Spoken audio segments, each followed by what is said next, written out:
கிறிஸ்து இயேசுவுக்குள் மிகவும் அன்பார்ந்த சகோதர சகோதரிகளே, உங்கள் எல்லோருக்கும் கர்த்தராயிருக்கிற இயேசு கிறிஸ்துவுக்குள்ளான எனது அன்பு வாழ்த்துதலையும், நான் சார்ந்துள்ள விழுப்புரம் ஐக்கியத்தின் சகோதர சகோதரிகளினுடைய அன்பு வாழ்த்துதலையும் சேலம் பகுதியின் தேவ ஜனங்களாயிருக்கிற உங்கள் அனைவருக்கும் நான் தெரியப்படுத்துகிறேன்.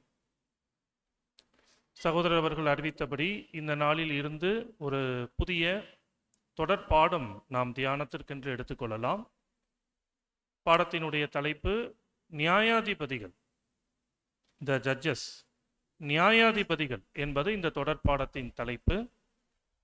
இந்த தொடர் பாடத்திற்கு உரிய ஆதார வேத வசனம் ஏசாயா தீர்க்க தரிசன புத்தகம் முதல் அதிகாரம் 26வது வசனத்தினை நாம் வாசிக்கலாம். ஏசாயா 1ஆம் அதிகாரம் 26வது வசனம்.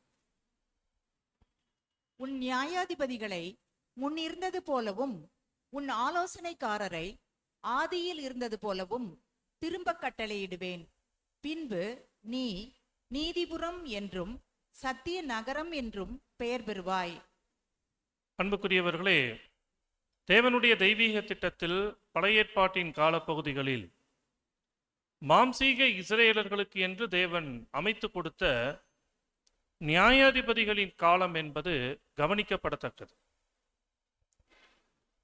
இதே இஸ்ரேலர்களினுடைய சரித்திரத்தில் நியாயாதிபதிகளின் காலத்துக்கு பிற்பாடு ராஜாக்கள் காலம் வந்தது. அப்படிப்பட்ட அந்த ராஜாக்கள் காலத்தினுடைய ஏறத்தாழ ஒரு முடிவின் சூழலில் தேவன் தீர்க்கதரிசி மூலம், குறிப்பா ஏசாயா மூலம் உரைத்து வைத்திருக்கிறார். நியாயாதிபதிகள் காலம் என்பது உங்களுக்கான சரித்திரத்துல, வரலாற்றுல அது முடிந்து போனது. ஆனால் நான் அந்த நியாயாதிபதிகளின் காலங்களை திரும்ப கட்டளையிடுவேன், மறுபடியும் நியாயாதிபதிகளின் காலத்தை நான் கொண்டு வருவேன் என்று தேவன் உரைத்திருக்கிறார். அன்புக்குரியவர்களே, இது போன்ற தீர்க்க தரிசன வார்த்தைகளை பற்றி இஸ்ரேலுடைய வரலாற்றில் ராஜாக்கள் காலம் குறித்து பார்க்க முடியாது. ஆனால் நியாயாதிபதிகள் காலம் பற்றி ஒரு ப்ராஃபஸியே இருக்கு, அந்த காலங்கள் மறுபடியும் வரும் என்று. உன் ஆலோசனைக்காரரை முன்பு இருந்தது போல நான் திரும்ப ஏற்படுத்துவேன் என்று தேவன் சொல்லியிருக்கிறார். எனவே அப்ப ஒரு தீர்க்க தரிசன பதிவில் தேவன் ஒரு குறிப்பிட்ட காலத்தை மறுபடியும் நான் கொண்டு வருவேன் என்று சொல்லுகிறார் என்றால் அந்த காலம் கவனிக்கப்படத்தக்கது. அந்த காலம் தேவனால் அங்கீகரிக்கப்பட்டது அல்லது தேவனால் ஏற்படுத்தி கொடுக்கப்பட்டது. எனவே அப்படிப்பட்ட ஒரு சிறப்பு பழைய ஏற்பாட்டின் நியாயாதிபதிகளின் காலத்துக்கு காணப்படுகிறது. நம்ம எல்லோருக்குமே தெரியும், பழைய ஏற்பாட்டினுடைய சரித்திரத்துல ராஜாக்கள் காலம் என்பது இஸ்ரேலர்களுக்கு தேவன் பார்த்து அமைத்து கொடுத்தது கிடையாது. ஜனங்களே புறஜாதி ஜனங்களை பார்த்து, இஸ்ரேல் ஜனங்கள் புறஜாதிகளை பார்த்து அது போல தங்களுக்கு ராஜா வேண்டும் என்று அவர்களே பிடிவாதம் பண்ணி கேட்டு வாங்கி கொண்டது. ஆனா நியாயாதிபதிகள் காலம் என்பது அப்படி அல்ல, தேவனே அங்கீகரித்து அவர்களுக்கு ஏற்படுத்தி கொடுத்த ஒரு காலம். எப்பொழுதுமே தேவனுடைய ஜனங்களினுடைய விஷயத்துல தேவனுடைய அங்கீகரிப்புக்கு உட்பட்ட ஒரு செயல், ஒரு காரியம் என்பது எப்பொழுதும் ஆசீர்வாதமா இருக்கும். இது நாம ஏதாவது ஒன்ன பிடிவாதம் பண்ணி நம்ம அதன் மேல ரொம்ப ஈடுபாடு வைத்து அதை நம்ம அடைஞ்சே தீரணும், பெற்றுக்கொண்டே ஆகணும் அப்படின்னு தீவிரம் காட்டுவது என்பது ஒரு இரண்டாவது வகையான கேட்டகரி. எப்பொழுதுமே தேவன் பார்த்து நமக்கு என்ன கொடுக்கிறாரோ, அவர் பார்த்து நம்ம எப்படிப்பட்ட பாதைகளில் வழி நடத்துகிறாரோ, அந்த பாதைகள் சில நேரம் நமக்கு திருப்தியா இருக்கலாம், திருப்தி இல்லாம இருக்கலாம். ஆனா தேவன் பார்த்து ஒரு விஷயத்தை செய்கிறார் என்றால் அதுல அவருடைய அங்கீகரிப்பு, அவரோட ஆசீர்வாதங்கள் காணப்படும். நாமளே விரும்பி நாமளே திட்டமிட்டு கேட்கறது சில நேரம் கைகூடுற மாதிரி இருக்கும். அதை தேவனுடைய ஒரு அங்கீகாரம் என்று சொல்வதை விட அவருடைய பெர்மிஷன், அவரோட அனுமதி என்றே சொல்லிடலாம். கண்டிப்பா அனுமதி என்பது அந்த அளவுக்கு ஒரு ஆசீர்வாதம் என்று நம்ம எடுத்துக்கொள்ள முடியாது. அந்த மாதிரிதான் பழைய ஏற்பாட்டில் இஸ்ரேல் ஜனங்களினுடைய வரலாற்றில் நியாயாதிபதிகள் காலம் என்பது தேவன் அமைச்சு கொடுத்தது. ராஜாக்கள் காலம் என்பது ஜனங்களே விரும்பி ரொம்ப ஒரு அழுத்தம் கொடுத்து பிடிவாதம் பண்ணி தேவனிடத்துல இருந்து பெற்றுக்கொண்டது. சோ இங்க தேவன் சொல்றாரு, ராஜாக்கள் காலம் அல்ல, நியாயாதிபதிகள் காலம் மறுபடியும் நான் ஏற்படுத்தி கொடுப்பேன் என்று குறிப்பிடுகிறார். எனவே அப்ப இந்த ஒரு சுவிசேஷ யுகத்துல கடைசி கால சபை அழைப்புல இருக்கிற நமக்கு இதுபோல தேவன் உரைத்து வைத்திருக்கிற இந்த தீர்க்க தரிசன வார்த்தை மேல ஒரு பார்வை, ஒரு தியானம் என்பது நமக்கு தேவையா இருக்கு. ஏன்னா ஒரு வகையில நம்ம எல்லாம் ஆவிக்குரிய இஸ்ரேலர்கள். பழைய ஏற்பாட்டில் நடந்த மாம்சீக இஸ்ரேலர்களினுடைய அனுபவங்கள் எல்லாம் நமக்கு ஒரு பாடம் அல்லது நமக்கு ஒரு படிப்பினை. ஸோ அப்போ ஒரு நியாயாதிபதிகள் காலம் அவ்வளவு சிறப்பு வாய்ந்ததா இருந்திருக்கு என்று சொன்னால், அப்ப அந்த காலத்தை பத்தி ஸ்டடி பண்ணுவது, தியானம் பண்ணுவது என்பது நம்முடைய ஆவிக்குரிய வாழ்க்கைக்கு ரொம்ப ஒரு பொருத்தமான செயல் என்றே சொல்லலாம். அப்ப அந்த நோக்கத்துல தான் இந்த நியாயாதிபதிகள் என்கிற தலைப்புல ஒரு சிறிய தொடர்பாடத்தை பார்ப்பதற்கு நாம முயற்சிக்கிறோம். சரி, அப்ப இந்த புரிதலோடு இந்த ஒரு முதலாவது பாகம், இன்று பார்க்க போற தியானம், இந்த தொடர்பாடத்திற்குரிய ஒரு இன்ட்ரோடக்ஷன் கிளாஸ், ஒரு முன்னுரை வகுப்பு. அப்ப இந்த முன்னுரை வகுப்புல அந்த நியாயாதிபதிகள் காலம் பற்றின சில குறிப்பிட்ட அம்சங்களை மட்டும், காரியங்களை மட்டும் நம்ம ஒன் பை ஒன்னா நம்ம தியானம் பண்ணி கடந்து போவோம்.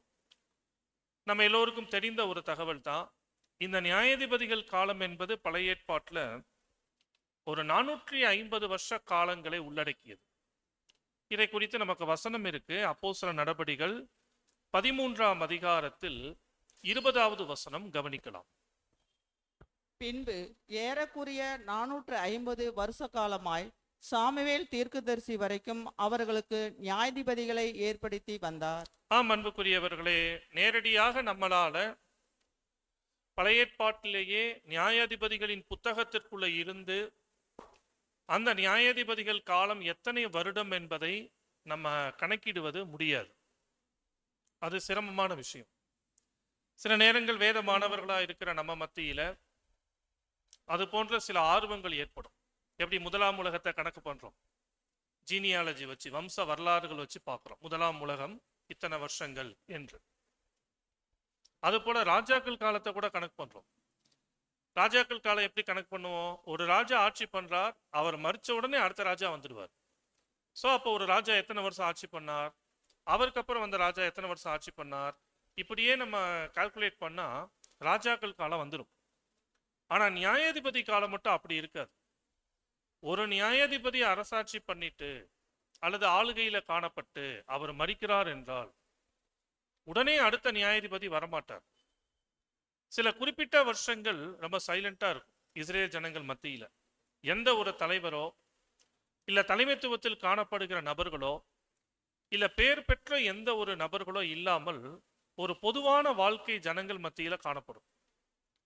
மறுபடியும் ஜனங்கள் ஏதாவது தேவனுக்கு பிரியமில்லாமல் தவறு செய்து நியாயப்பிரமாணங்களை மீறி பாவம் செய்து அதனால தேவனால் தண்டிக்கப்பட்டு, ஒருவேளை புறஜாதி ராஜாக்கள் அவங்களை அடிமைப்படுத்துறாங்க, அவங்களுடைய வெள்ளாண்மைகள், அவங்களுடைய விவசாயங்கள் எல்லாம் அவங்க அபகரித்துட்டு போறாங்க, அந்த மாதிரி சில பிரச்சனைகள் அவங்களுக்கு வரும்போது இஸ்ரேல் ஜனங்கள் செய்த தவறுகளை உணர்ந்து தேவனிடத்துல உதவி கேட்டால் அப்பொழுது தேவன் அவங்க பிரச்சனைகளை சரிப்படுத்தக்கூடிய சில பாத்திரங்களை எழுப்புவார். அப்ப எழுப்பக்கூடிய பாத்திரம் தான் அடுத்த நியாயாதிபதியாக வருவார். ஸோ அப்போ ஒரு நியாயாதிபதி வாழ்க்கை முடியுது என்றால் ராஜாக்கள் காலம் போல சடனா அடுத்த நியாயாதிபதி வரமாட்டார். இது ஏன் இப்படி ஒரு ஏற்பாடு என்றால் இதுதான் நமக்கு கவனிக்கத்தக்கது. நியாயாதிபதிகளுடைய வரலாற்றில் எப்பொழுதுமே தேவனுக்கு அவரால் சிருஷ்டிக்கப்பட்ட மனிதர்களை மற்ற மனிதர் ஆளுகை செய்வது, டாமினேட் பண்ணுவது, அவங்க மேல அதிகாரம் செலுத்துவது என்பது தேவனுக்கு எப்பயுமே பிடிக்காது. தேவனால் தெரிந்து கொள்ளப்பட்ட ஜனங்கள் தேவனுக்கு கீழ்ப்படிஞ்சு அவர் வார்த்தைக்கு கீழ்ப்படிஞ்சு அவங்களுடைய லிபர்ட்டியில அவங்க வாழணும். இதுதான் தேவனுக்கு பிடிக்கும். ஏதாவது ஒரு தலைமைத்துவத்துக்கு கீழே பூமிக்குரிய ரீதியில ஒரு மனித தன்மையில யாராவது ஒருத்தர் அவங்களை அடக்கி ஆள்வது, அது போன்ற நபர்கள் இருந்தா மட்டும் இவங்க பயந்து தேவனுக்கு பிரியமா இருப்பது, அந்த நபர்கள் இல்லை என்றால் இவங்க தேவனை மறந்து விடுவது, இது போன்ற வாழ்க்கையெல்லாம் தேவனுக்கு எப்பொழுதுமே பிடிக்காது.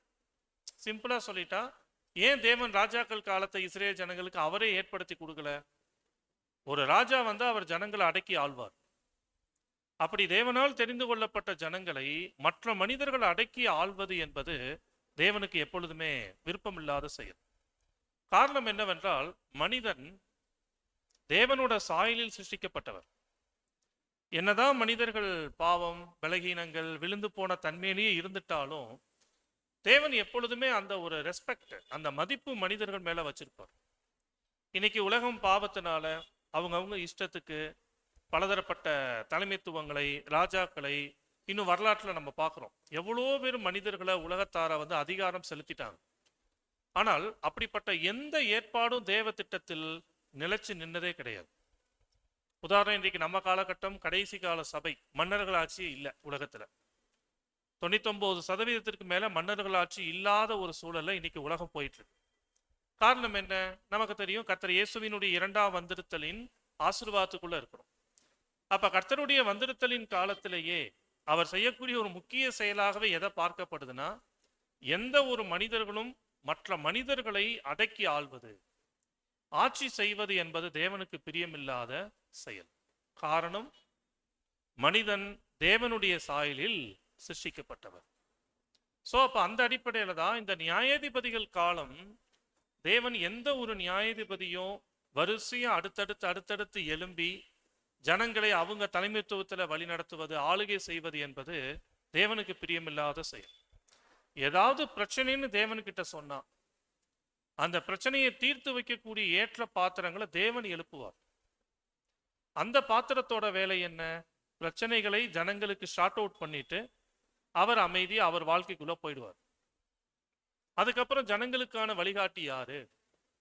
ஜனங்களை யார் வழி நடத்துவா என்றால், தேவன் கொடுத்த நியாய பிரமாணம் தான் ஜனங்களுக்கான வழிகாட்டி. கர்த்தர் தான் அவங்களுக்கான நியாய பிரமாணகன். அப்ப அதை அவர்கள் புரிந்து கொண்டு தேவ வார்த்தைக்கு கீழ்ப்படிஞ்சு நடந்தாலே இஸ்ரேல் ஜனங்களுக்கு எந்த பிரச்சனை வராது. எந்த எதிரிகள் அவங்களை எதுவுமே பண்ண முடியாது. சோ அப்ப இப்படிப்பட்ட ஒரு ஏற்பாடு இந்த நியாயாதிபதிகள் காலத்துக்குள் தேவன் அமைத்து கொடுத்தார். ஆனபடினாலதான் பழைய ஏற்பாட்டின் மற்ற காலங்களை கணக்கீடு செய்வதை போல நியாயாதிபதி காலத்தை என்ன பண்ண முடியாது, கணக்கீடு செய்ய முடியாது.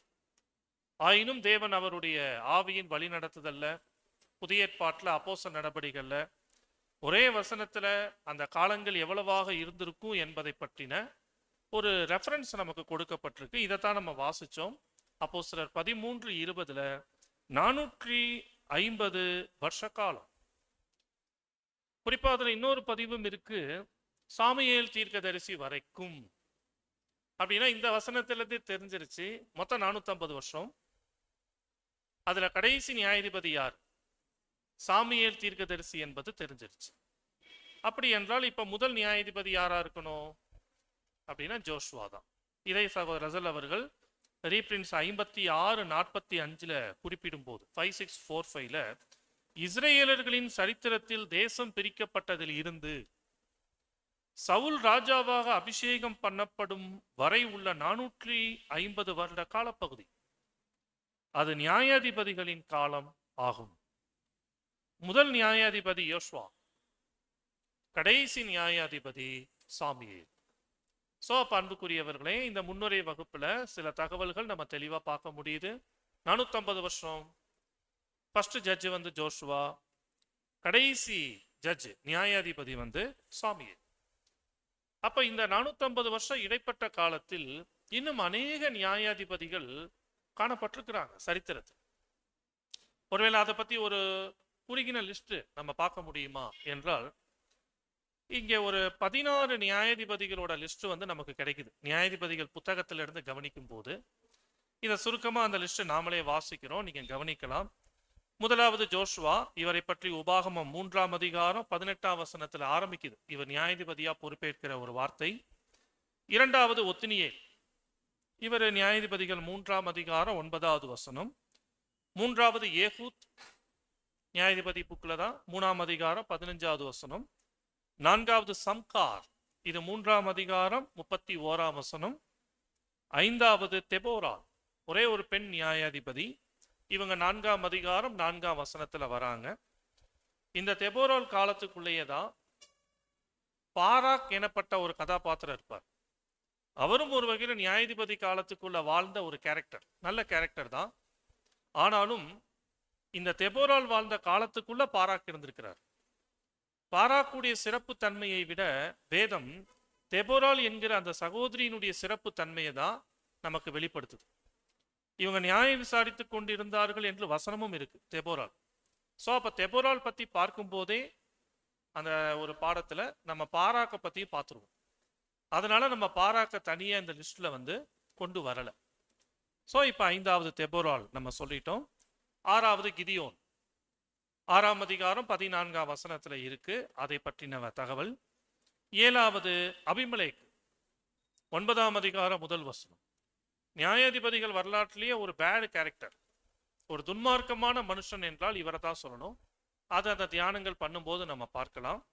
8வது தோலா, இது 10ஆம் அதிகாரம் 1 வசனம். 9வது யாவீர், 10ஆம் அதிகாரம் 3வது வசனம். 10வது எப்தா, 11ஆம் அதிகாரம் 1 வசனம். 11வது இப்சான், இது 12ஆம் அதிகாரம் 8ஆம் வசனம். 12வது ஏலோன், 12ஆம் அதிகாரம் 11ஆம் வசனம். 13வது அப்தோன், 12ஆம் அதிகாரம் 13ஆம் வசனம். 14வது நியாயாதிபதி சிம்சோன், இது 13ஆம் அதிகாரம் 1 வசனம். 15வது ஏலி, 1 சாமுவேல் 1ஆம் அதிகாரம் 3ஆம் வசனம். 16 கடைசி நியாயாதிபதி சாமுவேல், இது 1 சாமுவேல் 3ஆம் அதிகாரத்துல 19வது வசனம். ஸோ அப்போ இந்த நியாயாதிபதிகள் புஸ்தகத்திற்குள் இவ்வாறாக ஒரு 16 நியாயாதிபதிகளினுடைய பெயர் நமக்கு கிடைக்குது.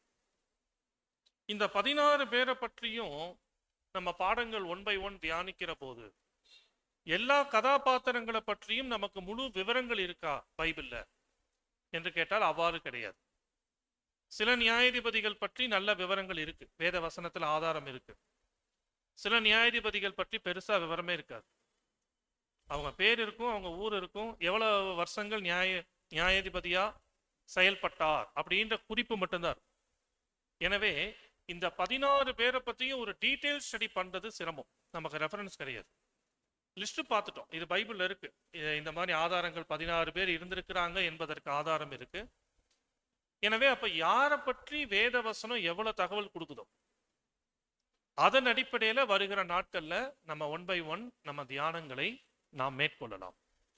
அப்ப இந்த புரிதல் இந்த முன்னுரை வகுப்புல நமக்கு ரொம்ப தேவையான அவசியமான ஒரு புரிதல்.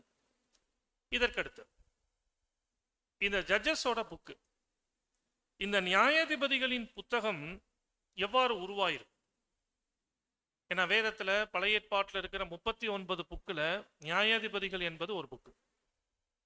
அப்ப இந்த புக்கு எப்படி உருவாயிருக்கும், யாரு ஏற்படுத்தி இருப்பா அல்லது எழுதி இருப்பா என்றால் இதை குறித்து பல விவரம் இருக்கு.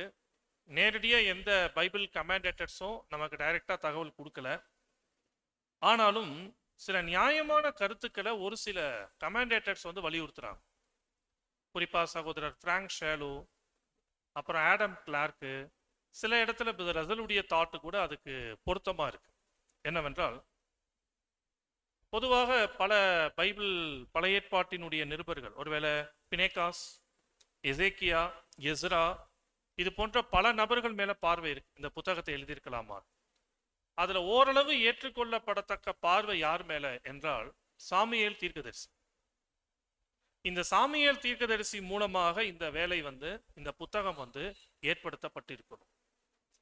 ஏன்னா சிலர் என்ன சொல்றாங்கன்னா, ஒவ்வொரு நியாயாதிபதியும் அவங்க வாழ்க்கையை பத்தி அவங்கவுங்களே பதிவு பண்ணிட்டு போயிட்டாங்க, அப்படி பதிவு பண்ணதை மொத்தமா சேர்த்து ஒரு புக் ஆயிடுச்சு, இப்படி ஒரு பார்வை கூட இருக்கு. ஆனால் சகோதரர்கள் கொடுக்கக்கூடிய ஒரு ஏற்றுக்கொள்ளக்கூடிய தகவல் என்னன்னா, நிச்சயமா இது அந்தந்த காலத்துல நடந்த நிகழ்வுகளை அவரவரே ரெக்கார்ட் பண்ண மாதிரி இல்லை. அந்த காலங்கள் கடந்து, அந்த 450 வருஷ காலங்கள் கடந்து வாழ்ந்த ஒருத்தர் அல்லது நியாயாதிபதி காலத்தினோட முடிவில் வாழ்ந்த ஒருத்தர் கடந்து போயிட்டு அந்த காலங்களை அவரு தியானித்து இல்ல தகவல்களை சேகரித்து ஒரு தனிநபருடைய வேலையாகவே இந்த நியாயாதிபதிகள் புஸ்தகம் உருவாயிருக்க வேண்டும். எப்படி பைபிள்ல 5 ஆகமங்கள் சொல்றோம் இல்லையா, ஆதி ஆகமம், யாத்திராகமம், லேவியராகமம், எண்ணாகமம், உபாகம். யாரு அதை எழுதிட்டான்னு கேட்டா மோசே என்கிற ஒரு மனுஷர். பாருங்க, அப்ப மோசே வாழ்ந்த காலம் அது ஆதியாகமும் கிடையாது. அவர் யாத்திராகம் சம்பந்தப்பட்ட ஒரு காலத்துல வரலாற்றுல வாழ்ந்தவர். ஆனாலும் ஆதியாகமத்தோட தகவலை அவர் எப்படி ரெக்கார்ட் பண்ணியிருப்பாரு?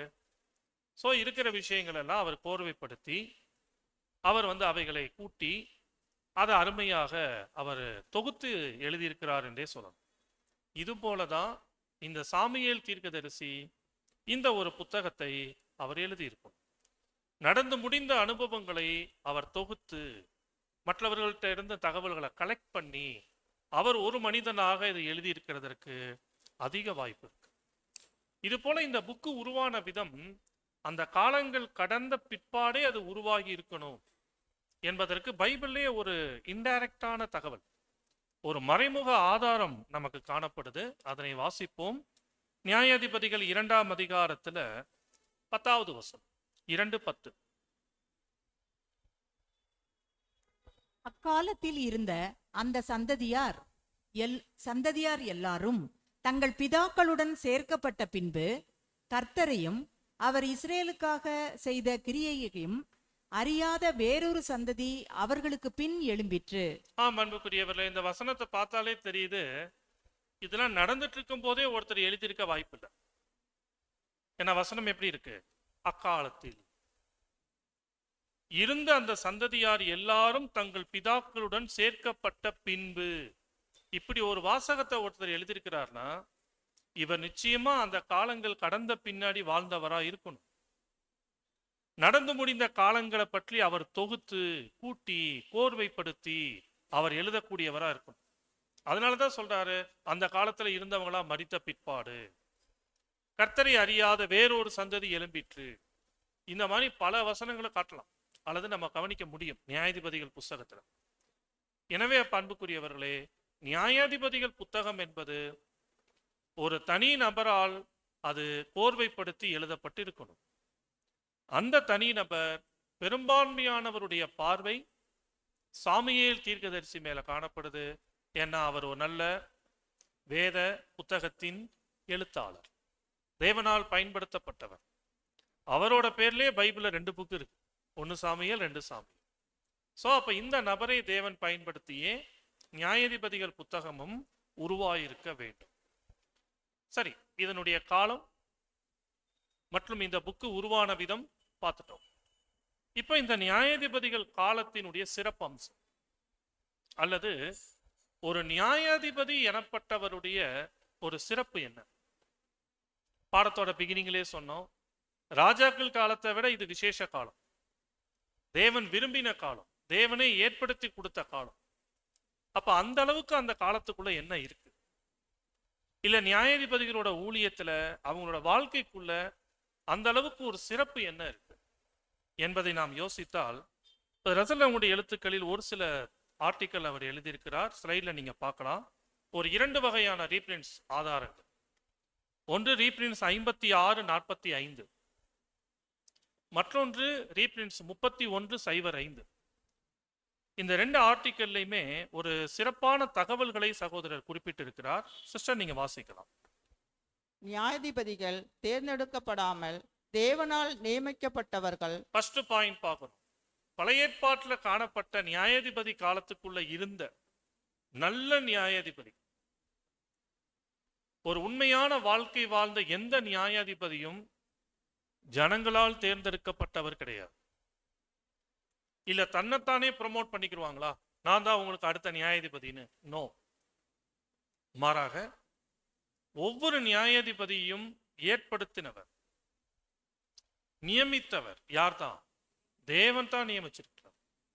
நியாயாதிபதிகள் காலத்தை நான் மறுபடியும் கொண்டு வருவேன் என்று தேவன் சொல்லி இருக்கிறார்னா இது கவனிக்கப்படத்தக்கது. உண்மையான நியாயாதிபதிகள் மனிதர்களால் அல்ல, தேவனால் ஏற்படுத்தப்பட்டவர். அடுத்த வரி, அவர்கள் எந்த அதிகாரத்தையும் வல்லமையும் பெற்றிருக்கவில்லை. பாத்தீங்களா? நியாயாதிபதிகளுக்கு ஏதாவது பவர் இருக்கா? No power, no authority. எந்த வல்லமையோ எந்த அதிகாரமோ நியாயாதிபதிக்கு கிடையாது. இதே இது ராஜாக்கள் காலம் யோசிங்க. ராஜாக்கள் காலத்துல அந்த பொறுப்புல இருக்கிறவரை பேரெல்லாம் சொல்லி கூப்பிட முடியாது, அவரை ராஜான்னு தான் கூப்பிடணும். இல்லைன்னா இன்னும் உயரிய வார்த்தை என்ன இருக்கு, அதை சொல்லி தான் கூப்பிடணும். அதிகாரம் இருக்கு, பவர் என்ன, ராஜா என்ன சொல்றாரோ அதை மொத்த தேசமும் கீழ்ப்படிஞ்சாகும். இதான் வல்லமை. இந்த மாதிரி இருக்குமா நியாயாதிபதிக்கு? கிடையாது. இப்போ உதாரணம் சிம்சோன் எடுத்துக்கலாம். பல ஏற்றத்தாழ்வுகள் கொண்ட ஒரு மனுஷன் வாழ்ந்த வாழ்க்கையில. இப்போ அவர் லைஃப்பை நம்ம உற்று பார்த்தாலே தெரியுது, மொத்த ஜனங்களையும் அவர் கண்ட்ரோல் பண்ணி வச்சிருந்தாரா சிம்சோன்? கிடையாது. அவருடைய ஒரு தனிப்பட்ட வாழ்க்கை, அவ்வளவுதான். அவர் தனிப்பட்ட ஒரு மனுஷனா எப்படி வாழ்ந்தாரு, சில தவறுகள் எப்படி பண்ணாரு, அதுல இருந்து எப்படி வெளியில வந்தாரு, இவ்வளவுதான் அவர் லைஃப். இதைதான் இப்ப ரசல் சொல்றாரு, நியாயாதிபதியா எழுப்பப்பட்டவர்களுக்கு எந்த விசேஷ வல்லமையோ அதிகாரமோ கிடையாது. அப்புறம் அவர்கள் எந்த ஒரு அலுவலகத்தையும் வைத்திருக்கவில்லை. பாத்தீங்களா, இது கவனிக்கத்தக்கது. அலுவலகம்ன்றது அரண்மனைன்னு வச்சுக்கலாமே. இப்ப சாலமோன் எடுத்துக்கலாம். சாலமோன் கர்த்தருடைய ஆலயத்தை கட்டினாரு, ரொம்ப பாராட்டப்படத்தக்க விஷயம். ஆனா வெறும் ஆலயத்தை மட்டுமா கட்டினாரு? அதுக்கு ஈக்குவலா எதையும் கட்டிக்கிட்டாரு, அரண்மனைகளையும் கட்டிக்கிட்டாரு. ஆலயத்துல நடைபெறுகிற மற்ற சில பலிகள், மற்ற ஏற்பாடுகள், இது ஒரு புறம் நடந்து கொண்டிருந்தாலும் அவர் அரண்மனையில ஒரு சுவையான உணவுகள், அலங்காரங்கள், அலங்கரிப்புகள், இது ஒரு பக்கம் காணப்பட்டுச்சு. அப்படின்னா இப்ப அந்த அரண்மனையில வேலை செய்யறவங்கலாம் யாரு, அல்லது அந்த அரண்மனையில செலவழிக்கப்படுகிற பொருளாதார செலவுகள், உணவுகள், மற்ற தானிய வகைகள், இதெல்லாம் சாலமோனுக்கு எங்க இருந்து வந்திருக்கும்? ஏதோ அவரோட பிள்ளைங்க போய் உழைச்சி சம்பாரிச்சு கொண்டு வந்திருப்பாங்களா, இல்லை இவர் போய் உழைச்சி சம்பாரிச்சு கொண்டு வந்திருப்பாரானா? கிடையாது. எல்லாம் யார் இடத்துல இருந்து வாங்குறது? ஜனங்களிடத்துல இருந்து வரி வாங்குறது. இப்ப ஜனங்களிடத்துல இருந்து வாங்குகிற வரியை வச்சு இவர் ஒரு அரண்மனையை நிர்வாகம் பண்ணி வாழ்ந்துட்டு இருக்கிறார். ஆனா நியாயாதிபதிகள் காலத்துக்குள் எந்த ஒரு நியாயாதிபதியும் என்னை பார்க்கணும்னா இந்த இடத்துக்கு வரணும், இந்த ஆபீஸ்ல நான் இருப்பேன், இந்த அலுவலகத்துல நான் இருப்பேன், இந்த அரண்மனையில நான் இருப்பேன், இப்படி ஒரு ஏற்பாடு கிடையவே கிடையாது. ஒரு நியாயாதிபதி என்பவர் ஒரு சராசரியான ஒரு இஸ்ரேலன் என்ன வாழ்க்கை வாழ்வாரோ அந்த மாதிரி வாழ்க்கைய அவங்க அமைதியா வாழ்ந்துட்டு இருப்பாங்க. சோ இதுதான் ஒரு நல்ல தகவல். அவங்களுக்குன்னு அலுவலகம் கிடையாது. கடைசி லைன், எந்தவித வருமானத்தையும் வசூலித்து பெறவில்லை. ஆமா, ஜனங்கள்ட்ட இருந்து கப்பம் வாங்குறது, வரி வாங்குறது ஒரு நியாயாதிபதி கூட செய்யவும் கூடாது. அப்படி யாராவது செஞ்சாங்கன்னா அவர் உண்மையான தேவனால் ஏற்படுத்தப்பட்ட மனுஷனே கிடையாது. பாத்தீங்களா, அப்ப எவ்வளவு ஆச்சரியம். அப்ப நியாயாதிபதியா இருக்கிறவர் எப்படி சாப்பிடுவாரு அப்படின்னா அவர் உழைச்சுதான் சாப்பிடும். அப்ப நியாயாதிபதியா இருக்கிறவருக்கு குடும்பம் இருக்குமா? ஆனமா, அவருக்குன்னு ஒரு குடும்பம் இருக்கும். அதனாலதான் சிம்பிளா சொல்றோம், மற்ற இஸ்ரேலர்கள் எப்படி ஒரு சராசரியான ஒரு வாழ்க்கையை வாழ்றாங்களோ அதே போல அவங்களும் வாழ்வாங்க. ஆனா ஒண்ணு, மற்றவர்களை விட தேவனுக்கு கீழ்ப்படிவாங்க, தேவனுக்கு பயந்து இருப்பாங்க, நியாயப்பிரமாணங்கள் என்ன சொல்லியிருக்கோ அதுக்கு கீழ்ப்படியக்கூடியவங்களா இருப்பாங்க. இப்படி வாழுகிற இந்த நியாயாதிபதி தான் ஜனங்களுக்கு ஒரு எடுத்துக்காட்டு. தேவனுக்கு பிரியமா வாழ்ற வாழ்க்கை எப்படி இருக்கும் என்பதை தேவனால் எழுப்பப்பட்ட நியாயாதிபதியை பார்த்து ஜனங்கள் கற்றுக்கொள்வாங்க. ஸோ எவ்வளவு ஒரு சிறப்பான தகவல்கள். அப்ப இந்த மாதிரி தகவல்கள் எல்லாம் வைத்துதான் தேவனுடைய தீர்க்க தரிசனத்தை நம்மால புரிந்து கொள்ள முடிகிறது. நான் நியாயாதிபதிகள் காலத்தை மறுபடியும் கொண்டு வருவேன் என்று சொல்லுகிறார் என்றால் அந்த காலம் இவ்வளவு சிறப்பான ஒரு காலமாக இருந்திருக்கு. இன்னும் ஒரு ஸ்லைடு நீங்க ஸ்கிப் பண்ணீங்கன்னா ரீப்ரின்ஸ் 5645 இன்னும் சில தகவல்கள் சகோதரர் கொடுக்கிறாரு, வாசிக்கலாம். ஏதாவது வல்லமைகள் அவர்கள் சொந்த வல்லமையாகும். பாத்தீங்களா, நியாயாதிபதிகளுக்கு ஏதாவது வல்லமை இருக்குன்னா என்ன சொல்லலாம்? வல்லமைனா வசதி வாய்ப்புகள் இருக்குன்னு வச்சுக்கலாம் ஒரு நியாயாதிபதி. இல்ல ஒரு நியாயாதிபதி பயங்கர பலசாலியா இருக்கிறார், ஸ்ட்ரென்த்தானவரா இருக்கிறார்னு வச்சுக்கலாம். இல்ல ஒரு நியாயாதிபதி ரொம்ப பக்தி வைராக்கியமா இருக்கிறார்னு வச்சுக்கலாம். இப்படிலாம் இருந்தாங்கல்ல. இப்ப சாமியல் எடுத்துக்கிட்டா வைராக்கியமானவர் சாமியல். அவருக்குள்ள இருந்த வைராக்கியத்திற்கு யார் காரணம்? ஆமா, அவங்க பெற்றோர், அவங்க தாய்கிட்ட இருந்த அந்த பயபக்தி, அந்த தேவன் மேல இருக்கிற பற்று, அந்த வளர்ப்பு யார் இடத்துல வருது? பிள்ளைங்க கிட்ட வருது. சிம்சோன் பலசாலியா இருந்திருக்கிறார். இதெல்லாம் என்னது? ஜனங்கள்லாம் சேர்த்து கொடுத்த பவரா? நீங்க ரொம்ப பலசாலியா இருங்க, நல்லா உடம்ப வலுப்படுத்தி வச்சுக்குங்க அப்படின்னு ஜனங்கள் சொன்னாங்களா? கிடையாது. இயல்பாகவே அவர் அப்படிப்பட்ட பாத்திரமாக தேவன் என்ன பண்ணியிருக்கிறாரு? அவரை உருவாக்கி வச்சிருக்கிறார். அதுதான் சொல்லப்படுது சொந்த வல்லமை. ஏன்னா நசரேய விரதத்திற்கு உட்பட்டவர். அந்த சிம்சோன் எனப்பட்டவர். சோ பண்புக்குரியவர்களே, அவர்கள்கிட்ட ஏதாவது ஒரு ஸ்பெஷல் இருக்கு. இன்னும் சில பிரபலமாகாத கதாபாத்திரம்லாம் இருக்கிறாங்க. ஏகூத்துன்னு ஒரு கேரக்டர் இருக்கிறார் நியாயாதிபதிகள். அவர் பார்த்தீங்கன்னா ரொம்ப தைரியமா வந்து இஸ்ரேல் ஜனங்களுக்காக ஒரு புறஜாதி ராஜாவையே குத்தி போட்டுருவார், கொலை பண்ணிடுவார். இப்ப அந்த தைரியம் அவருக்கு எப்படி வந்துச்சு? ஜனங்கள்லாம் சேர்ந்து சொல்லுவாங்களா நீ போய் இந்த செயலை செஞ்சுட்டு வான்னு? கிடையாது. அவருக்குள் வந்த வைராக்கியம், அந்த தைரியம், அந்த துணிச்சல். ஸோ இதைத்தான் பிரதர் எழுதுறாரு. அவங்க கிட்ட ஏதாவது வல்லமை இருக்குன்னு சொன்னா அது அவர்களுடைய சொந்த வல்லமை. அவர்களுக்கு ஒரு முக்கியத்துவம் அல்லது செல்வாக்கு கொடுக்கப்பட்டிருந்ததானால் அது தேவனால் நியமிக்கப்பட்டவர்கள் அல்லது எலும்ப பண்ணப்பட்டவர்கள் என்பதாகும். ஜனங்களே அவங்கள ஒரு பாராட்டுறாங்கன்னு வச்சு, ஒரு விசேஷ பாத்திரமா பாக்குறாங்கன்னா எப்படி? அது தேவன் அவங்களை எழுப்பி அவர்கள் மூலம் ஜனங்களுக்கு ஒரு நன்மை கிடைக்கும் போதுதான் ஜனங்களுக்கு புரியுது, ஓ இந்த நபர் நம்மளை பெரிய ஆபத்துல இருந்து காப்பாத்திட்டார். குறிப்பா கிதியோன் மீதியான இடத்துல இருந்து ரட்சிக்கிறார் இல்லையா? அப்ப கிதியோன மீதியான இடத்துல இருந்து இஸ்ரேலை காப்பாற்றும்படி எலும்பு பண்ணவர் யாரு?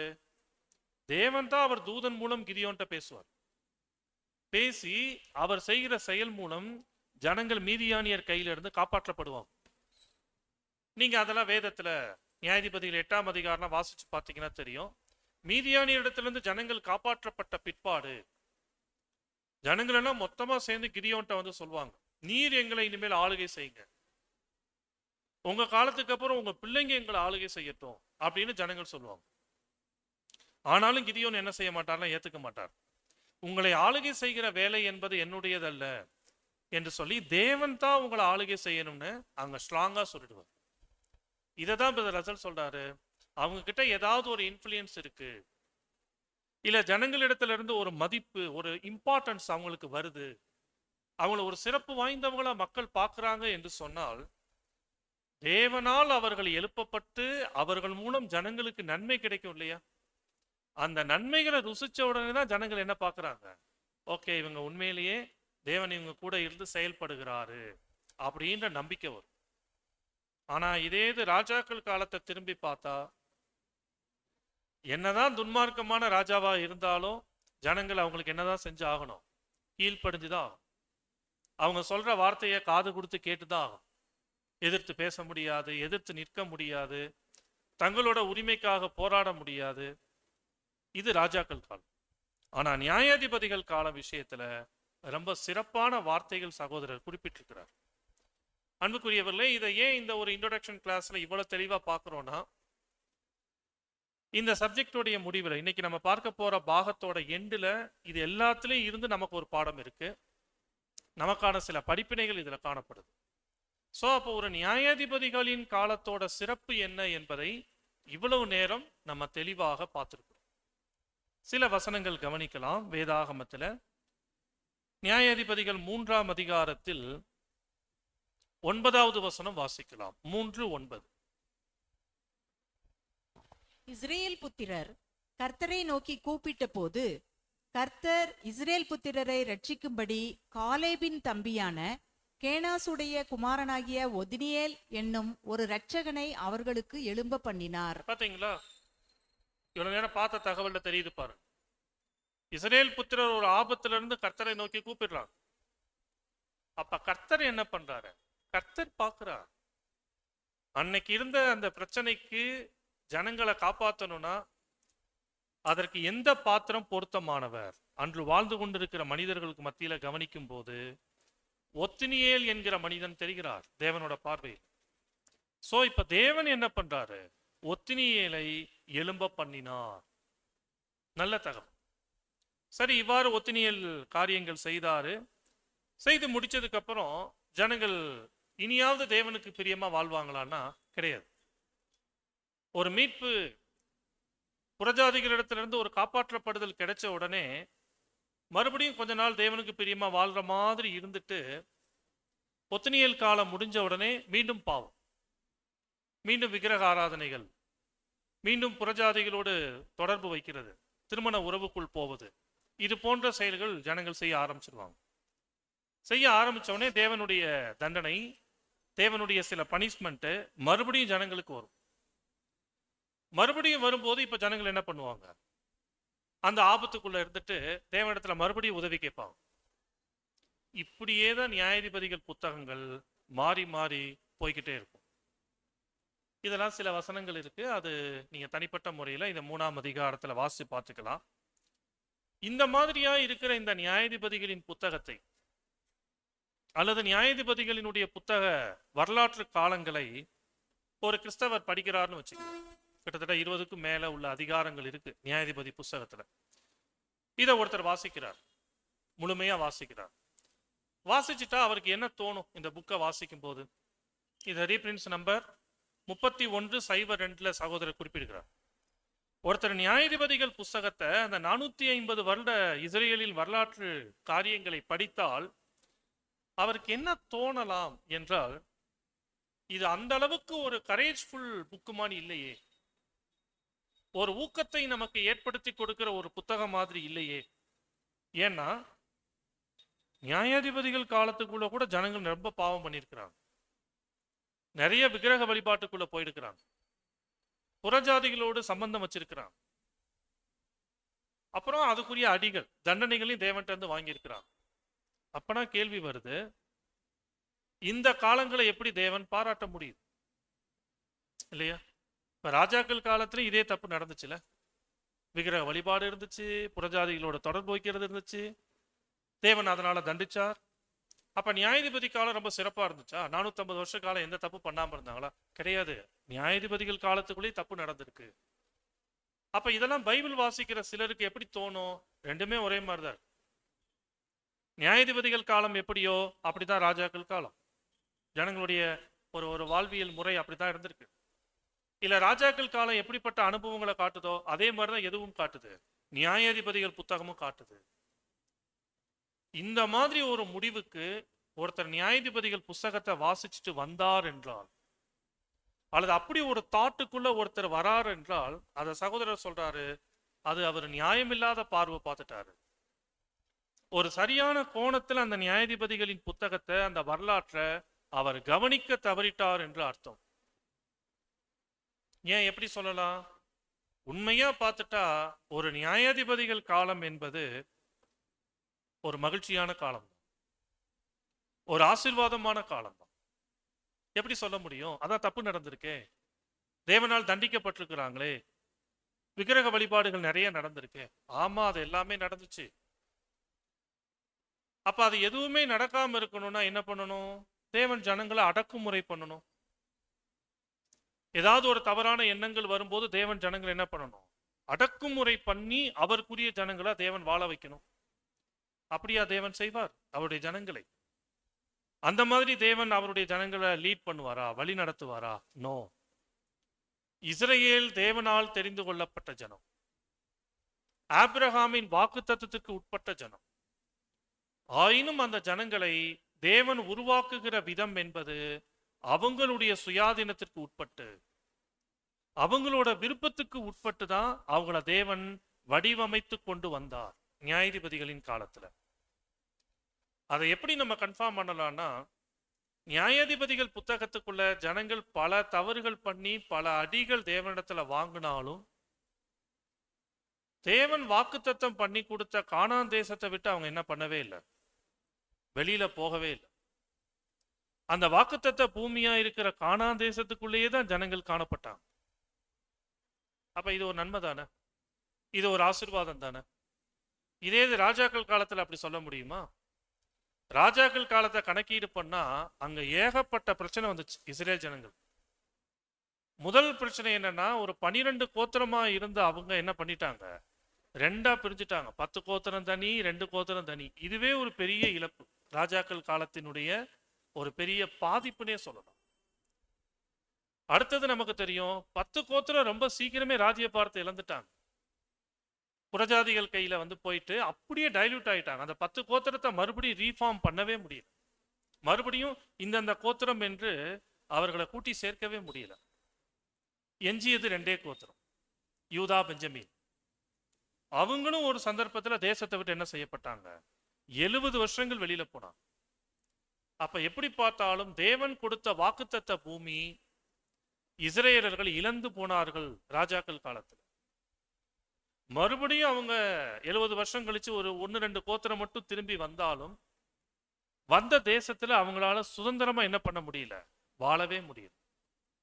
பாருங்க, வெறும் ஒரு 500 வருஷம் அல்லது 512 வருஷம் வரலாறு ராஜாக்கள் காலம். ஆனா அந்த காலத்தோட தாக்கம் என்பது இஸ்ரேல் ஜனங்களுக்கு எத்தனை ஆயிரம் வருஷங்கள் அவங்களுக்கு பாதிப்பை கொடுத்துச்சு. இதுதான் ராஜாக்கள் காலத்தோட தண்டனை, பாதிப்பு. ஆனா இந்த மாதிரி பிரச்சனைகளை எங்க பார்க்க முடியாது? நியாயாதிபதிகள் புஸ்தகத்துல பார்க்க முடியாது. அப்ப ஒரு நியாயாதிபதிகள் புஸ்தகம் என்பது எப்படிப்பட்டது என்றால், ஒரு ஆசிரியர் அல்லது ஒரு தகப்பன் அவருக்கு கீழ் இருக்கக்கூடிய மாணவர்களை அல்லது பிள்ளைகளை வளர்த்தெடுக்கிற முறை போன்றது. இப்ப பள்ளியில படிக்கக்கூடிய மாணவன் ஆசிரியர்கிட்ட திட்டு வாங்காம இருப்பாரா? சில பனிஷ்மெண்ட் வாங்காம இருப்பாரா? இல்ல தகப்பனுக்கு கீழே இருக்கிற பிள்ளைகள் தகப்பனால தாயால அவங்க கண்டிக்கப்படாம இருப்பாங்களா? தவறுகள் செய்யும் போது தண்டனைகள் இருக்கு, கண்டிப்புகள் இருக்கு. ஆனாலும் அது அனைத்தும் எதற்காக செய்வாங்க? ஆசிரியரும் சரி, பெற்றோரும் சரி, தங்களுக்கு கீழ் இருக்கிறவங்க நல்ல நிலைமைக்கு வர வேண்டும், நல்ல வளர்ந்து ஒரு நல்ல ஸ்தானத்துக்கு முன்னேறணும், ஒரு வளர்ச்சிக்குள்ள போகணும் என்ற நோக்கத்துல தான். இது போலதான் நியாயாதிபதிகள் காலத்துல தேவன் செஞ்சார். ஒரு வகையில அந்த நியாயாதிபதிகளின் காலம் இந்த சுவிசேஷ யுகத்துல புது சிருஷ்டிகளாய் இருக்கக்கூடிய நம்மை தேவன் உருவாக்குகிற விதத்திற்கு அருமையான ஒரு எடுத்துக்காட்டு, அருமையான ஒரு அடையாளம். இப்ப சுவிசேஷ யுகத்துல தேவனிடத்துல அர்ப்பணிக்கப்பட்டிருக்கிற நம்ம தவறுகள் செய்யாம இருக்கிறோமா? நம்ம வாழ்க்கையில எவ்வளவோ தவறுகள் நடக்குது, தேவனுக்கு பிரியமில்லாத விஷயங்கள் பண்ணிடுறோம், இல்ல சில ராங் டிசிஷன்ஸ், சில தவறான முடிவுகள் எடுத்துடுறோம். அப்பெல்லாம் தேவன் உடனே இந்த அழைப்பை விட்டு நம்மளை தூக்கிடுறாரா? எப்படி இஸ்ரேல் ஜனங்களை தேசத்தை விட்டு ராஜாக்கள் காலத்துல தூக்குனார்ல, அப்படி தூக்கிடுறாரானா கிடையாது. இந்த அழைப்புக்குள்ளேயே நம்மளை வைத்து கொண்டு, ஆனாலும் சில அனுபவங்களை, சில தண்டனைகளை, சில சிக்ஷைகளை நம்ம வாழ்க்கையில கொடுக்கிறார். அதெல்லாம் எதற்கு? நம்மை பக்குவப்படுத்துவதற்கு, நல்வழிப்படுத்துவதற்கு. இது மாதிரிதான் நியாயாதிபதிகளின் காலம். அதனால சரிவர தேவ சத்தியங்களை பகுத்து பார்க்க முடியாதவர்களுக்கு பெருசா ஒன்றும் வித்தியாசம் தெரியாது. நியாயாதிபதிகள் காலம், ராஜாக்கள் காலம் ரெண்டும் ஒரே மாதிரிதான் இருக்கு. எப்ப பாரு தேவனுக்கு பிரியமில்லாம எதையாவது செஞ்சு விக்கிரக வழிபாட்டுக்குள்ள போய் அப்புறம் தேவன் கிட்ட அடி வாங்குறது, அப்புறம் உதவி கேட்கறது, தேவன் அவங்களை காப்பாத்துறது, இப்படியே தான் போய்கிட்டே இருக்கு. நோ, நியாயாதிபதிகள் காலத்திலையும் சில தவறுகள் இருந்தது உண்மைதான். ஆனாலும் அது அனைத்தையும் தேவன் அவர்கள் திருந்தி வளர்வதற்குரிய ஒரு வாய்ப்பாக தான் தேவன் அவர்களுக்கு வடிவமைத்து கொடுத்தார் என்று பார்த்தோம். இதற்கு ஒரு நல்ல தகவல், நல்ல ஆதாரம் இருக்கு. என்னவென்றால், நியாயாதிபதிகள் புஸ்தகம் 10ஆம் அதிகாரத்துல பாருங்க, 1ஆம் அதிகாரத்துல இருந்து போது நியாயாதிபதிகளின் வரலாறு. இப்படியே தப்பு பண்றது, தண்டனை வாங்குறது, தேவன் அவங்களை காப்பாத்துறது, மறுபடியும் கொஞ்சம் வருஷம் நல்லவர்களா இருந்துட்டு மறுபடியும் தப்பு பண்றது, இப்படியே போயிட்டு இருக்கு. ஒரு சந்தர்ப்பத்துல நியாயாதிபதிகள் 10ஆம் அதிகாரத்துல சில தகவல் நமக்கு இருக்கு. என்னன்னா, வசனம் 9 மற்றும் 10 வசனங்களை வாசிக்கலாம். அம்மோன் புத்திரர் யூதாவின் மேலும் பெய்யமின் மேலும் எப்ராயிம் குடும்பத்தார் மேலும் யுத்தம் பண்ண யோர்தானை கடந்து வந்தார்கள். இஸ்ரேலர் மிகவும் நெருக்கப்பட்டார்கள். அப்பொழுது இஸ்ரேல் புத்திரர் கர்த்தரை நோக்கி முறையிட்டு, உமக்கு விரோதமாக பாவம் செய்தோம், நாங்கள் எங்கள் தேவனை விட்டு பாகாலை சேவித்தோம் என்றார்கள். பாத்தீங்களா? ஒவ்வொரு தப்புலையும் தண்டனைகள் வரும்போது தேவன் அவங்க தவறுகளை உணர வைக்கிறார். ஓப்பன் ஸ்டேட்மெண்ட் கொடுக்குறாங்க பாரு தேவன்கிட்ட, நாங்க பாவம் செய்வோம், உண்மையான தேவனா இருக்கிற உங்களை விட்டுட்டு பாகால்களை வழிபட்டோம். பாருங்க, எப்போ ஒருவர் தேவனுடைய அந்த வழி நடத்துதல் அல்லது தேவன் கொடுக்கிற அனுபவங்கள் மூலமா ஒருத்தர் தன் தவறுகளை, பாவங்களை உணர்கிறாரோ, அல்லது அதை அறிக்கை பண்ணி தேவ சமூகத்தை தேடி வராரோ, கண்டிப்பா இவர் இன்னும் தேவனுடைய கிருபைக்குள்ள இருக்கிறார் என்றுதான் அர்த்தம். இந்த மாதிரிதான் இஸ்ரேல் ஜனங்கள் நியாயாதிபதிகள் காலத்துல காணப்பட்டிருக்கிறாங்க. ஆனாலும் இந்த 10ஆம் அதிகாரத்துல தேவனுடைய ஸ்டெப்பு கொஞ்சம் சிவியரா தான் இருக்கும், கொஞ்சம் கடுமையானதா தான் இருக்கும். என்னன்னா, இங்க அதிகமான விக்கிரக வழிபாட்டுக்குள்ள போயிட்டாங்க ஜனங்க. அதனால தேவன் சொல்லிடுவார். நீங்க 10ஆம் அதிகாரத்துல 11ல இருந்து வசனங்கள் கவனிக்கும் போது நானே சொல்லிடுறேன் சுருக்கமா. தேவன் என்ன சொல்வார்னா, இதுக்கு முன்னாடி எத்தனை தடவை தப்பு பண்ணீங்க, விக்கிரக வழிபாட்டுக்குள்ள போயிட்டு போயிட்டு பாவம் பண்ணிட்டு வந்தீங்க. நான் அவங்கள காப்பாத்தி நான் விட்டுருக்கிறேன் இது வரைக்கும். ஆனா இப்பயும் நீங்க திரும்பல, மனம் திரும்பல, உங்களை திருத்திக்கல. இப்பயும் போய் நீங்க பாவம் செஞ்சுட்டு என்கிட்ட வந்து நிக்கிறீங்க. ஒரு கஷ்டம்னு என்கிட்ட வரீங்க. அதனால தேவன் சொல்லிடுவாரு, வசனம் 14ல பாத்தீங்கன்னா தெரியும், நீங்கள் போய் உங்களுக்காக தெரிந்து கொண்ட தேவர்களை நோக்கி என்ன பண்ணுங்க, முறையிடுங்கள், அவைகள் உங்கள் ஆபத்து காலத்துல உங்களை ரட்சிக்கட்டும். எதற்காக விக்கிரக வழிபாட்டுக்குள்ள போனீங்க? என்ன தேவைக்காக போனீங்க? அந்த விக்கிரகத்தினால் உங்களுக்கு என்ன லாபம்னு போனீங்க? இப்போ உங்களுக்கு பிரச்சனை வந்துருச்சுல, போய் அந்த விக்கிரகத்துக்கிட்டே கேளு. தேவன் சொல்லிடுவாங்க. சொல்லும் போதுதான் ஜனங்கள் சொல்லிடுவாங்க, நாங்க தப்பு பண்ணிட்டோம், பாவம் செஞ்சிட்டோம், இந்த ஒரு முறை மாத்திரம் எங்களுக்கு என்ன பண்ணுங்க, உதவி செய்யுங்க. பாத்தீங்களா, இதுதான் உணர்கிறது. ஒரு தேவனுடைய ஜனங்களை திருத்தம் பண்ணுவது, அவங்கள வளர்ப்பது, உருவாக்குவது என்பது இப்படித்தான் இருக்கும். அந்த பாதை அனுபவப்பட்டு உருவாகிறது, திருந்துறது. இது நியாயாதிபதிகள் காலத்துக்குள்ள பார்க்கலாம். இந்த மாதிரி அம்சங்களை எங்க பார்க்க முடியாது, ராஜாக்கள் காலத்துல பார்க்க முடியாது. சோ பண்புக்குரியவர்களே, ஜனங்கள் ரொம்பவும் ரிக்வெஸ்ட் பண்ணி மன்றாடி தேவனிடத்துல அறிக்கையிட்டு வரும்போதுதான் தேவன், ஓகே இவ்வளவு தூரம் மன வருத்தம் காட்டுறீங்களா, மனமாற்றம் காட்டுறீங்களா, நான் உங்களை என்ன பண்றேன், காப்பாத்துறேன். சோ பண்புக்குரியவர்களை, இதுவரை பார்த்த இந்த தகவல் அடிப்படையில் இந்த நியாயாதிபதிகள் காலம் என்பது அது அந்த அளவுக்கு ஒரு ஊக்கம் இல்லாத, அந்த அளவுக்கு ஒரு சிறப்பில்லாத காலம் மாதிரி தெரியுதே அப்படின்னு ஒருத்தர் சொன்னார்னா, அவர் பார்க்க வேண்டிய முறையில், சத்தியத்தை பகுத்து பார்க்க வேண்டிய முறையில் அவர் பார்க்கலன்றதான் அர்த்தம்.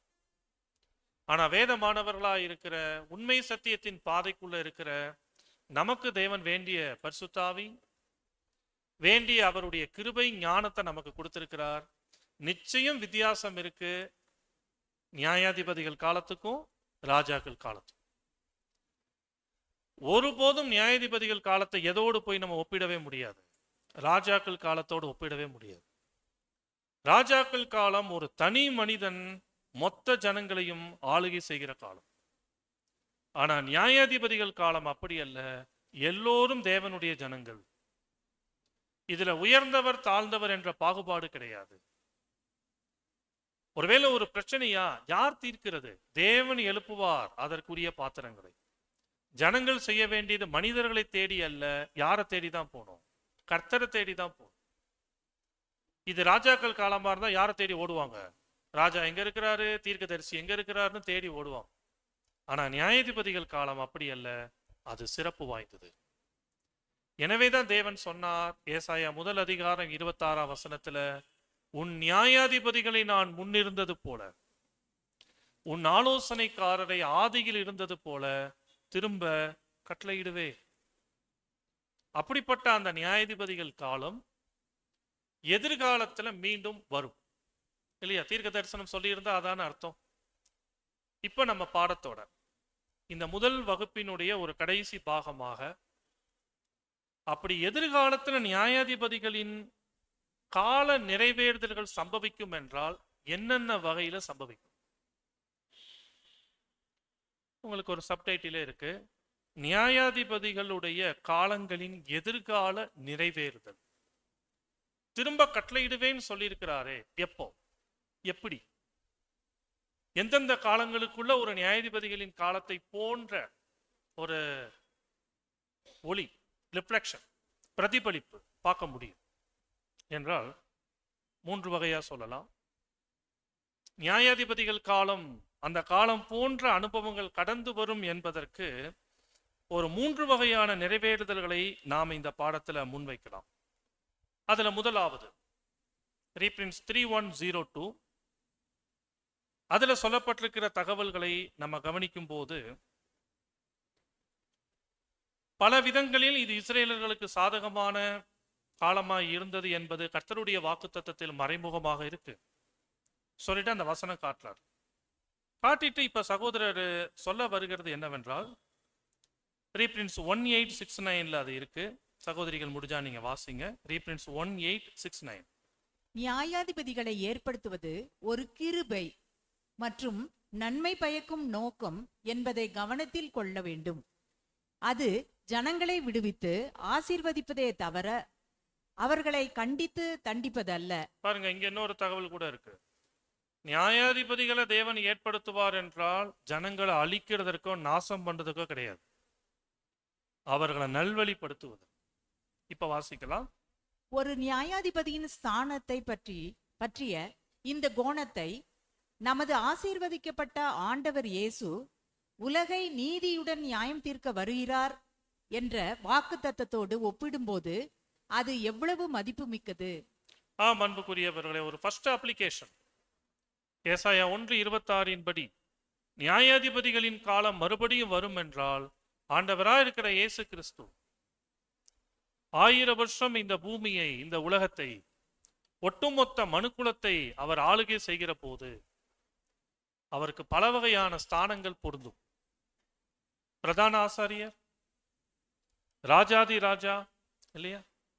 இப்படிப்பட்ட பல ஸ்தானங்கள் அவருக்கு பொருந்தும். அதுல ஒரு குறிப்பிட்ட ஸ்தானம், அவர் நீதி உள்ள நியாயாதிபதி. வசனம் இருக்கு இல்லையா அப்போஸ்தலர்ல, தாம் நியமித்த மனுஷனை கொண்டு இந்த பூமியை நீதியோடு நியாயம் தீர்ப்பார். சோ இதைதான் சகோதரர் சொல்றார். அப்ப நியாயாதிபதிகள் காலம் மறுபடியும் வரும் என்றால் அதற்கு ஒரு வகையான நிறைவேற்றம் நம் ஆண்டவரா இருக்கிற இயேசு கிறிஸ்து இஸ்ரேல் ஜனங்கள் அடையாளப்படுத்தக்கூடிய மொத்த மனுக்குலத்தையும் நீதியுள்ள நியாயாதிபதியாய் இருந்து ஆளுகை செய்வார், வழி நடத்துவார். நல்லா கவனிச்சு பார்த்தா தெரியும், இவ்வளவு நேரம் சொன்ன தகவல்கள்ல இயேசு இந்த உலகை ஆளுகை செய்வது நித்திய காலம் கிடையாது. 1000 years, அவ்வளவுதான், 1000 வருஷம்.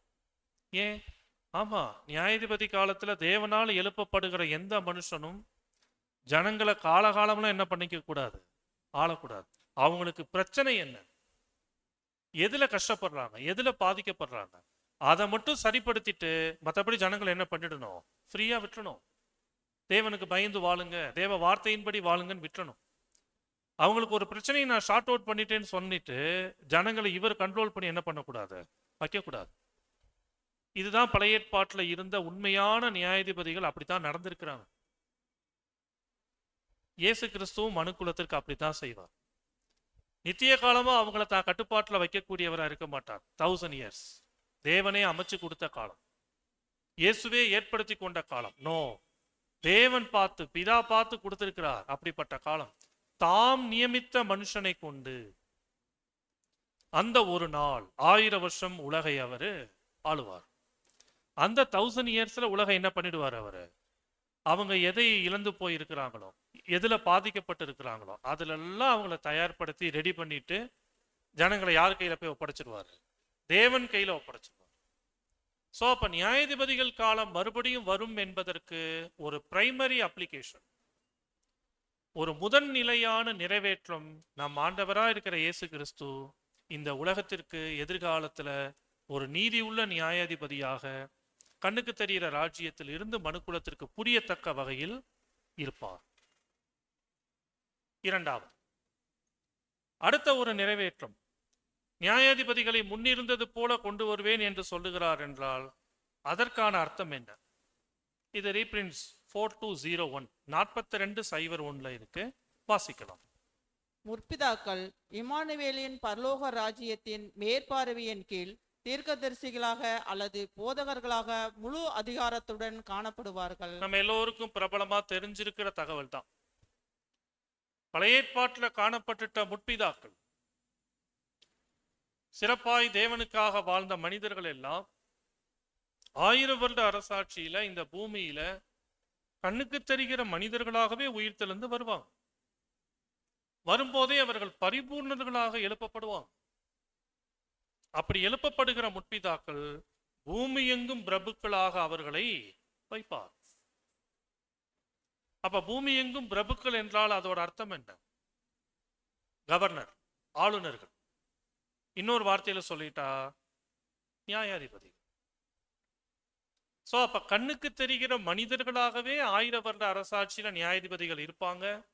அவர்கள் யார்? பழைய ஏற்பாட்டு கால முற்பிதாக்கள். வெறும் நியாயாதிபதிகள் காலத்துக்குள்ள வாழ்ந்தவர்கள் மட்டுமல்ல, நியாயாதிபதி காலத்துக்கு முன்னாடி இருந்திருக்கிறாங்க முற்பிதாக்கள் இல்லையா? முன்னாடி யாரும் சொல்லலாம், மோசே, இன்னும் நோவா, இது போல சொல்லலாம், இன்னும் ஏனோக்கு.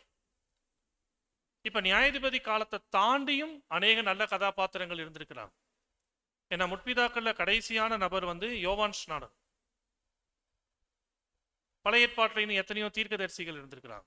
ஸோ அப்போ பழைய ஏற்பாட்டில் காணப்பட்ட இந்த நல்ல கதாபாத்திரங்கள் எல்லாருமே 1000 வருட அரசாட்சியில உலகமெங்கிலும் பிரபுக்களாக தேவனால் ஏற்படுத்தப்படுவார்கள். நல்லா புரிஞ்சுக்கணும், மனிதர்களால் அல்ல, தேவனால் ஏற்படுத்தப்படுகிறவர். கர்த்தர் இயேசுவும் சரி, பூமியில் இருக்கக்கூடிய முற்பிதாக்களும் சரி, யாரால் ஏற்படுத்தப்படுகிறவங்க அந்த ஸ்தானத்துக்கு? தேவனால் ஏற்படுத்தப்படுகிறவங்க. அப்ப அவங்க வேலை என்ன? என்ன செய்வாங்க முற்பிதாக்கள்? இதுதான் பிரதர் சொல்றார். அவர்கள் ராஜ்யத்தில் பரலோக இமானியேல், அதாவது கர்த்தராயிருக்கிற இயேசு கிறிஸ்துவுக்கு கீழே ஜனங்களுக்கு சேவை செய்யக்கூடிய தீர்க்கதரிசிகளாக, போதகர்களாக, ஃபுல் அத்தாரிட்டியில அவர்கள் காணப்படுவார்கள் என்று சொல்லியிருக்கிறார்.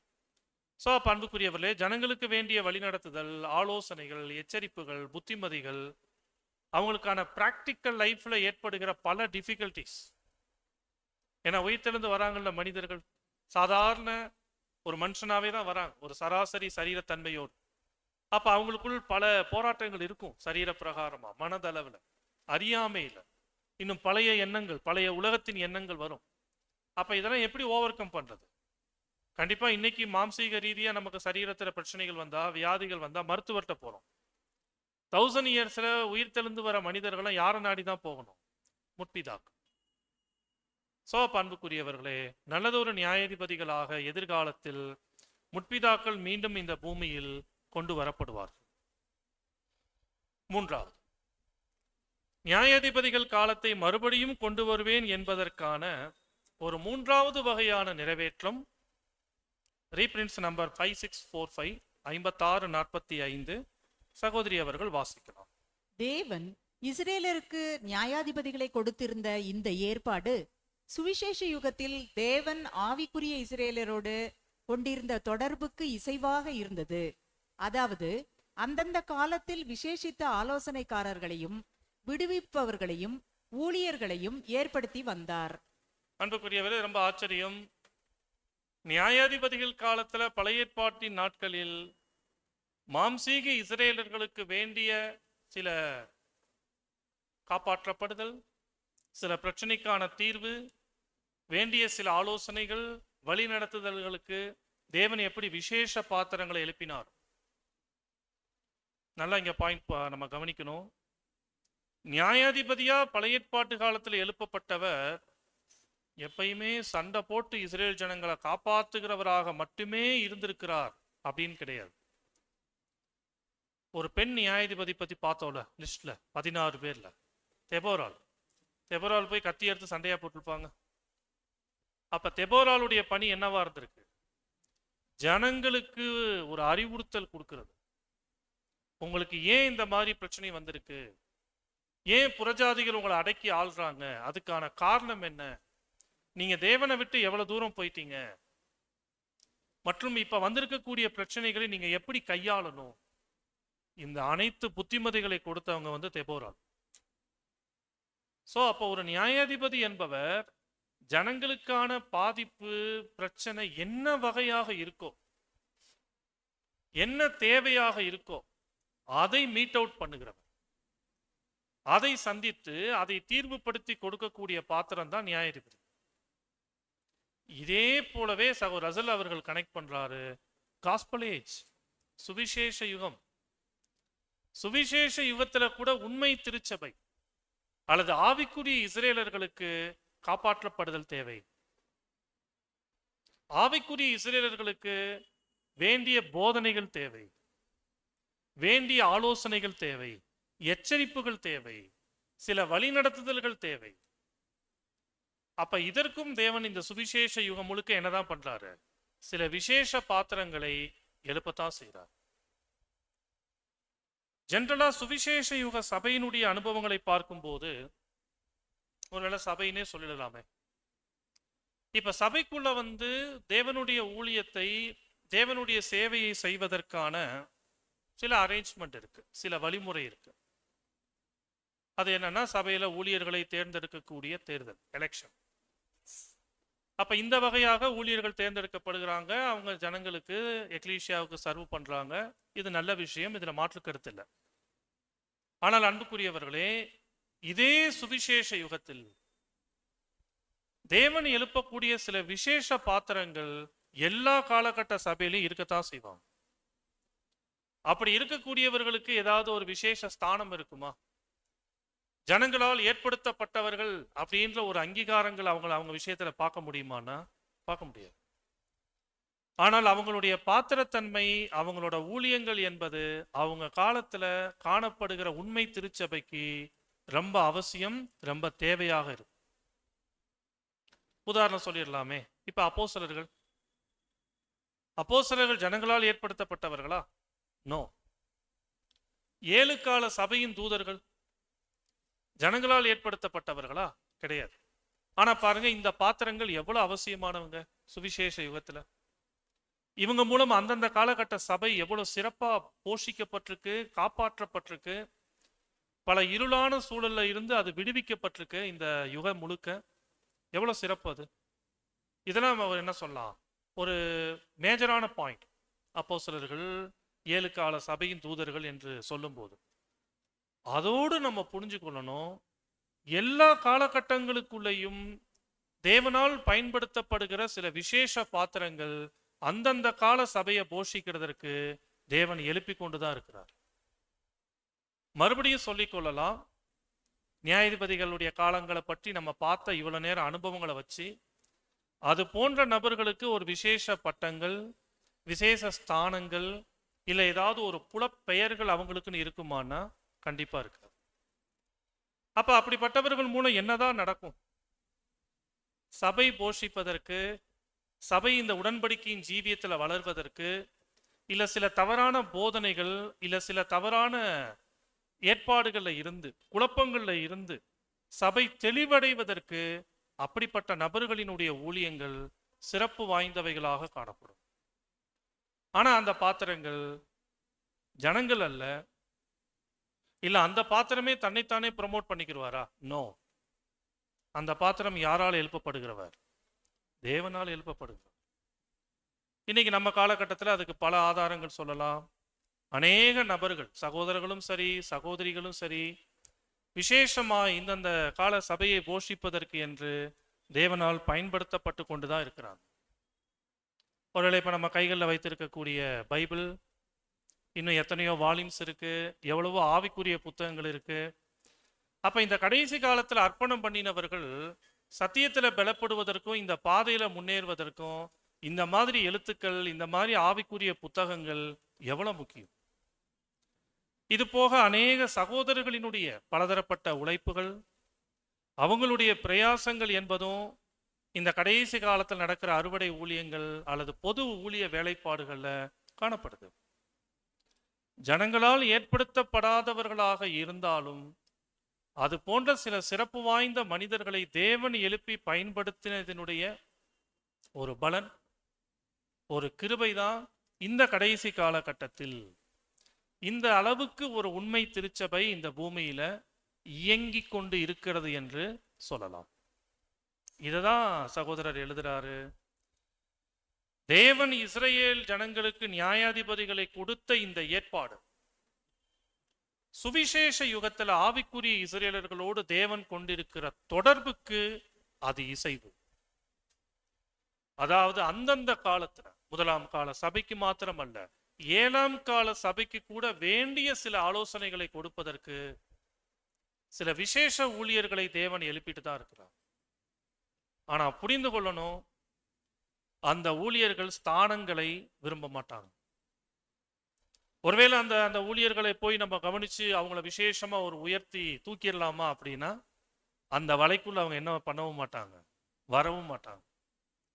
என்ன பாத்திரத்தன்மையோ, என்ன காரியமோ அதை செய்துட்டு அவங்க வாழ்க்கை என்ன ஆயிடும், சைலண்டா ஜனங்களோடு ஜனங்களாக அவங்களுடைய தனிப்பட்ட ஆவிக்குரிய ஓட்டமாக இல்ல அவங்களுக்குரிய ஒரு சமுதாய குடும்ப வாழ்க்கையினுடைய பாதைக்குள்ள அவங்க சைலண்டா இருப்பாங்க. ஸோ இது ஒரு அருமையான நிறைவேற்றம். நம்ம யுகத்துக்குள்ளேயும் குறிப்பா நம்ம வாழுகிற காலகட்டத்திலையும் தேவன் சில விசேஷ பாத்திரங்களை அவருடைய சித்தப்படி சபைக்குரிய தேவைகளுக்கு ஏற்ப நியாயாதிபதிகளாக எழுப்பி கொண்டுதான் இருக்கிறார். ஒருவேளை இந்த மாதிரி நபர்களை நம்ம கண்டுகொள்ள முடியுமா? நம்ம போய் அவர்களை உயர்த்த வேண்டாம், அவங்கள பெருமை பேச வேண்டாம், ஏன்னா அப்படி பேசினாலும் அவங்க ஏத்துக்க மாட்டாங்க. இல்ல அது போல எதிர்பார்ப்போடு இருப்பாங்களா? எதிர்பார்ப்பும் இல்லை, நம்ம போய் செய்ய வேண்டாம். பட் தெரிஞ்ச ஒரு சந்தோஷம் தானே. அந்த மாதிரி நபர்கள் எப்படி? இல்ல ஒருவேளை இப்ப நம்மள யாரையாவது தேவன் அப்படி உயர்த்துறார் என்று சொன்னாலும் நமக்கு அது ஒரு பாடம் தானே. அப்படிப்பட்ட பாத்திரம் எப்படி இருப்பாங்க என்பது ஒரு பாடம் தானே. இதற்காக ரசல் அவங்க கொடுக்குற சில லீடு இருக்கு, சில என்ன சொல்லலாம், சில உதவிகரமான தூண்டுதல் இருக்கு. அது போன்ற நபர்களை எப்படி அறியலாம்? இந்த பாடத்தினுடைய ஒரு கடைசி ஸ்லைடு அது 5645 ரீபிரிண்ட்ஸ்ல தான் 5645 வாசிக்கலாம். தேவனால் ஏற்படுத்தப்பட்ட ஆவிக்குரிய தலைவர்களை அவர்களது ஆவிக்குரிய வெற்றிகள் மூலமாகவும்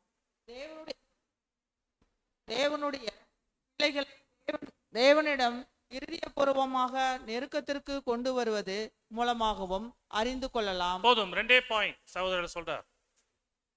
இந்த யுகத்திற்குள், நம்ம வாழுகிற யுகத்திற்குள், காலத்துக்குள் தேவன் ஏற்படுத்துகிற அந்த ஆவிக்குரிய லீடர்ஸ், அந்த தேவன் ஏற்படுத்துகிற என்பதற்கு ஆங்கிலத்தில் நல்ல வார்த்தை டிவைன் அப்பாயின்மெண்ட்.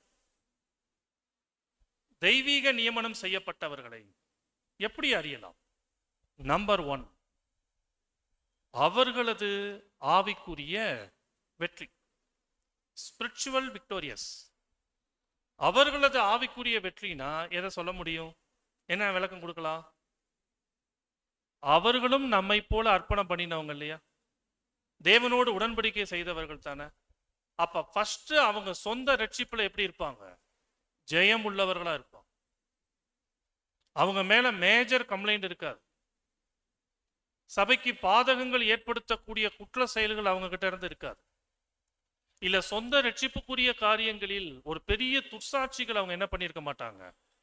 எல்லாரும் குறைகள் பலகீனங்கள் எல்லாருக்குள்ள இருந்தாலும் மற்ற சகோதர சகோதரிகளை விட அவங்க சொந்த ரட்சிப்புல ஒரு நல்ல ஓட்டம், ஒரு நல்ல வளர்ச்சி, நல்ல ஒரு என்சாம்பிள் அவங்க கிட்ட தெரியும். ஸோ இதான் ஃபர்ஸ்ட் ப்ரூஃப். அதனால தான் நம்ம நியாயாதிபதிகள் புஸ்தகத்தை இனி வருகிற நாட்களில் ஒவ்வொரு நியாயாதிபதியா ஸ்டடி பண்ண ஆரம்பிப்போம். தேவனால் ஏற்படுத்தப்பட்ட நியாயாதிபதிக்குரிய ஒரு ஃபர்ஸ்ட் தகுதியே அவர்கள் சொந்த வாழ்க்கையில தேவனுக்கு பயந்து வாழ்ந்திருப்பார். ஸோ இதே தான் ஆவிக்குரிய இஸ்ரேல் மத்தியிலையும் தேவன் எழுப்புகிற சில விசேஷ பாத்திரங்களுக்கு அந்த பாத்திரங்களை எப்படி நம்ம கண்டுபிடிக்கலாம் என்பதற்கு அவங்க சொந்த ஆவிக்குரிய வாழ்க்கை தான் முதல் அடையாளம். இரண்டாவது அடையாளம் என்ன என்றால், தேவனுடைய பிள்ளைகளை தேவனிடம் இருதயபூர்வமான நெருக்கத்துக்கு கொண்டு வருவதன் மூலம் அவங்க செய்கிற ஊழியம், அவங்க மூலம் வெளிப்படுகிற வெளிச்சம் எப்படி இருக்கும்? ஜனங்களை அவங்க பக்கம் கவர்ந்து இழுப்பாங்களா? ஏன்னா இந்த ஆர்டிக்கல் உங்களுக்கு 7ஆம் தூதன் எக்காலத்தில் டிரான்ஸ்லேட் ஆயிருக்கும் தமிழ்ல. ஆனா அதுல இந்த இடத்துல மாத்திரம் ஒரு வாசகம் மட்டும் தவறா இருக்கும். தேவனோட பிள்ளைகளை தேவனிடம்னு வருது இல்லையா, தேவனிடம் வர்றது கரெக்ட். ஆனா தமிழ் மொழிபெயர்ப்புல எப்படி வந்துருன்னா, தேவனோட பிள்ளைகளை அவர்களிடம் இருதயபூர்வமான நெருக்கத்திற்குன்னு போட்டுருவாங்க. அந்த ஆங்கிலத்துல ஹிம்னு வர வார்த்தைய காடுன்னு அதை வெளியே கொண்டு வராம அவர்களை குறிக்கிறது போல சொல்லிடுவாங்க. ஆனா அப்படி இருக்கக்கூடாது. தேவனோட ஊழியத்தை செய்யறவங்க ஜனங்களை அவங்க பக்கமா இழுக்க முடியும். நான் தலைவன், நீங்களாம் எங்களுக்கு தொண்டர்கள், நான் ஒரு பெரிய ஹீரோ, நீங்களாம் எனக்கு ஒரு வகையான ஃபேன் மாதிரி, அப்படி இழுக்கணுமா அப்படின்னா நோ. அவர்கள் செய்கிற ஊழியத்தின் மூலம் ஜனங்கள் யார் பக்கம் போவாங்க? தேவன் பக்கம் போவாங்க. நியாயாதிபதி காலத்துல அப்படித்தான் நடந்திருக்கு ஊழியங்கள். ஸோ அப்போ ஒரு உண்மையான ஊழியனினுடைய ஒரு சேவை அல்லது ஒரு உண்மையான ஊழியனுடைய செய்கிற ஊழியத்தோட தாக்கம் எப்படி இருக்கணும்னா, ஜனங்கள் அவர்களை சார்ந்திருக்கிறாங்களோ, அவர்களை உயர்த்துகிறாங்களோ, இது ஒரு பொருட்டல்ல. ஜனங்களுக்குரிய பிரச்சனையை நீங்கி ஜனங்கள் யார் பக்கம் போகணும்? தேவன் பக்கம் போகணும். அதற்குரிய பாத்திரமாக அவங்க இருக்கணும். யோவான் ஸ்நானகன் சொன்னார்ல, அவர் பெருகவும் நான் என்ன ஆகணும்? சிறுகவும் வேண்டும். சோ தேவனால் எழுப்பப்படுகிற சில ஆச்சரியமான பாத்திரங்கள் இந்த சுவிசேஷ யுகத்தில் இருக்கிறாங்க. ஒரு வகையில் அவங்க நியாயாதிபதிகள் காலத்தில் ஏற்படுத்தப்பட்ட நியாயாதிபதிகளைப் போலதான் இந்த யுகத்துக்குள் அந்த மாதிரி நபர்களை அறிவதற்கு அவங்க பர்சனல் லைஃப், அவங்க செய்யக்கூடிய ஊழியத்தின் மூலம் ஜனங்களுக்கு கிடைக்கிற ஆவிக்குரிய நன்மைகள், ஆவிக்குரிய ஆசீர்வாதங்கள், இதை வச்சு அறியலாம். சொல்லிட்டு சொல்றாரு, இப்படிப்பட்ட கனிகளை கொடுக்காத எந்த தலைவர் அவர் கர்த்தரால் ஏற்படுத்தப்பட்டவரே கிடையாது. ஒரு மரம் நல்லதா கெட்டதா என்பது எதை வச்சு அறியலாம்? கனி. அதே போலதான் இந்த காலத்துல தேவனால் எழுப்பப்படுகிற பாத்திரங்கள். மறுபடியும் சொல்றோம், இங்க சொல்லுகிற ஊழிய ஸ்தானம், பொறுப்பு, ஊழியங்கள் என்பது சபையில இருக்கக்கூடிய தேர்தல் மூலம் ஏற்படுத்தப்படுகிற ஊழியத்தை பத்தி இங்க பேசல. அதோட ஏற்பாடு தனி. அதுக்கும் தேவனுடைய சித்தம் இருக்கு, தேவனுடைய ஏற்பாடுகள் இருக்கு, ஒழுங்கு இருக்கு, அதுல மாற்று கருத்து இல்லை. பட் இங்க சொல்ற நியாயாதிபதிகள் காலத்தை போன்றது என்பது இவங்க எந்த ஸ்தானம், ஜனங்களால் ஏற்படுத்தப்படுகிற எந்த நிலை, அப்படி அவங்க இருக்க மாட்டாங்க. அல்லது அது போன்ற நிலைகள் காணப்பட்டாலும் அதை தவிர்த்து அல்லது அதை கடந்து சில விசேஷ பாத்திர தன்மைகள் அவங்களோட வாழ்க்கையில இருந்து வெளிப்படும்.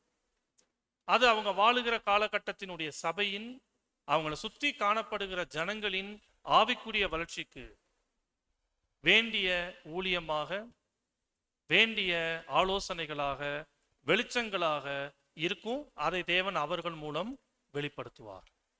சோ பண்புக்குரியவர்களே, நியாயாதிபதிகள் என்கிற இந்த தொடர்பாடத்தின் இந்த முன்னுரை வகுப்புல நம்ம அநேக விவரங்கள் அந்த காலத்தை பத்தி, அந்த புத்தகத்தை பத்தி, நியாயாதிபதிகளை பத்தி பார்த்தாலும், தீர்க்க தரிசன நிறைவேற்றம் என்பது 3 வகையா நடக்கும். கர்த்தர் இயேசு நீதி உள்ள நியாயாதிபதி ராஜ்யத்துல.